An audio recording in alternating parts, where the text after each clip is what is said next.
Campaign 2018 is underway, and the race in the House of Delegates in District 29C pits Democrat Julia Nichols against Republican Jerry Clark.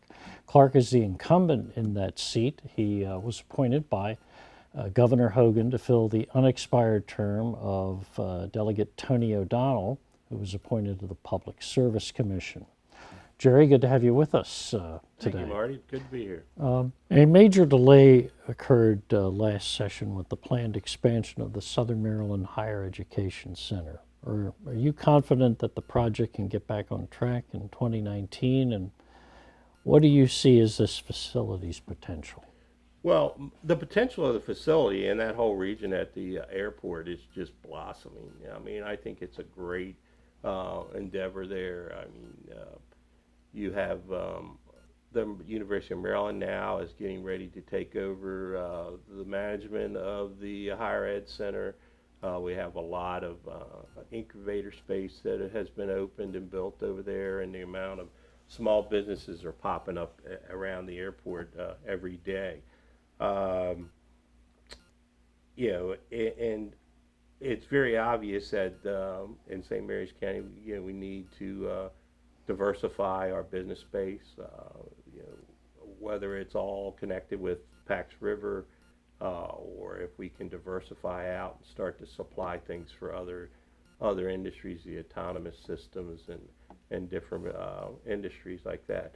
As far as the project itself, the issue was the reason it got delayed last year was there was a letter that came from the Department of Legislative Services that had some questions concerning enrollment and the amount of space that was being proposed for the building.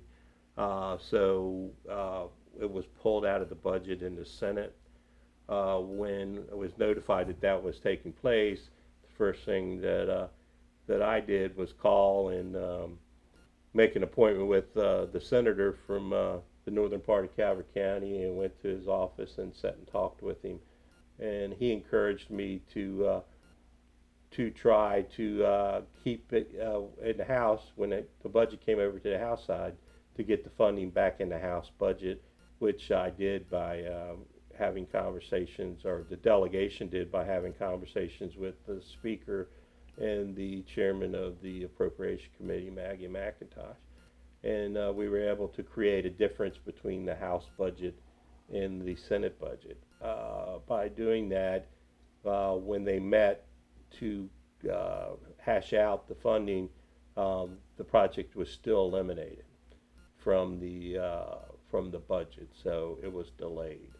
But the saving grace was in the 11th hour, the last hour, last 15 minutes of the session last year, the bill to give the university the oversight and management of the higher ed center was revived and sent over to the House at about quarter to 12 on a sine die, and the bill was passed and signed by the governor. So I think that's a very good indication that the funding for that building is going to be available next year, and I've been assured that hopefully that it should be in the budget. So I think we're going down the track. We may be a year later, but we're very optimistic that the funding will be there. Speaking with Jerry Clark, he's the incumbent in District 29C, running for a full 4-year term in the November election. Jerry, do you feel the concerns about school safety that were raised in the last few weeks of the 2018 session were adequately addressed, and is there more that the state could do? Well, you know, I believe the school systems and a lot of things are items that we need to let local jurisdictions address and take care of. Obviously, there's not one fix for every school system, every school building in the state of Maryland to make it safer. You hear all kinds of different opinions on how we can do this and how we can do that in schools, and by placing security officers and different things. It's my belief that at the legislature level, we need to be of guidance to the locals, but we need to help fund some additional funds to the local governments to make the decisions along with their public safety officials, their sheriffs or police departments, or the people that they've hired to bring in and secure their schools and make them a safe place for the children. We need to help them fund that. To an extent of a way, I believe it was around 40 million that we voted out to send to the locals, which sounds like a lot of money, but when you divide it up between every jurisdiction in the state of Maryland, 40 million is just not a whole lot. In rural areas like ourselves that have greater wealth factors in the formulas that they use to distribute the money, not just for school safety, but for school funding, usually end up with smaller amounts of money. There's some geographic parts of that formula that help out, yeah, I just believe that it's an issue that the local school boards and local boards of county commissioners and the public safety and the sheriff need to make on each individual building as to how to secure it so that our kids can worry about going to school and learning, as opposed to having any kind of a fear factor that there may be some type of a catastrophic issue that may happen in the school. So yes, I think our way at the state level is the oversight and to help fund. Summarize why you're seeking election to a full term and why the residents of District 29C should vote for you. Well, the reason I'm seeking this term coming up is having been in local government for as long as I was, and then appointed to the state level seat. I've learned a lot over the years and understand how the system works. But mainly, I spent the first third of my life or better building my businesses. I started out in Prince Frederick in 1977. Marty remembers that well, I'm sure. No. And was there for a while and went to Solomon's for my second business in 1979.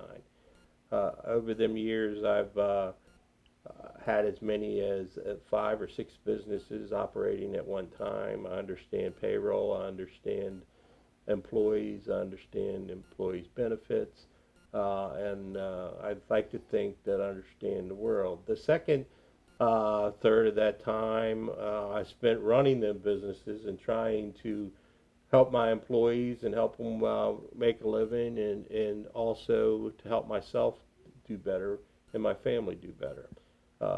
My whole family's involved, my brother and my sister that are involved in my businesses with me on a daily basis. The last third of my life, I made a decision when I got into local politics, and the reason I did that was because I seen all the things that the government was actually doing to the citizens of their county and the directions that things were going, some of them good, some of them bad. So rather than just sit back and criticize and be the squeaky wheel of the group, I decided that I would put myself out there and try to be part of that. You know, a lot of people say, well, I'm doing it because I want to give back to the community and things like that. Obviously, that's part of it. But I wanted to put some of my knowledge and my forethought out there to possibly work with other people to make the way of life in Calvert and St. Mary's County a great way of life and a tremendous and enjoyable place to live.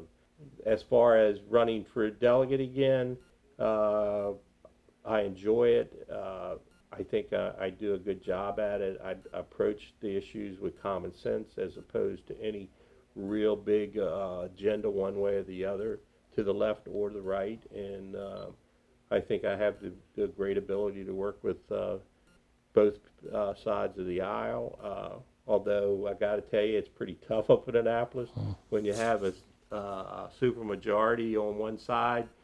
They don't need you. And sometimes they accept your opinion and let you voice your opinion and take it into consideration. Sometimes that just gets closed off really quick. So that's why it's important that we continue to to try to equalize the party system in Annapolis and elect more Republicans so we can balance out the legislature. And I think by doing that, we'll get uh, a lot better success from Annapolis, and it'll be better for all the citizens of Maryland, and not just a one-sided one-party rule. So that's why I'm continuing to go forward, and I'm always available to the citizens who have issues. Most all of them know where to find me and or how to get a hold of me because I'm out in the public on a daily basis. So, Marty, that would pretty much be the reason that I think that I can be successful again in moving forward. Okay. Jerry Clark, he's running for a full 4-year term in District 29C, House of Delegates. We remind all of our viewers that Election Day is coming up in early November. There'll be early voting. Be sure you exercise your franchise and go to the polls. Again, our thanks to Delegate Jerry Clark for being our guest today. For thebaynet.com, I'm Marty Madden.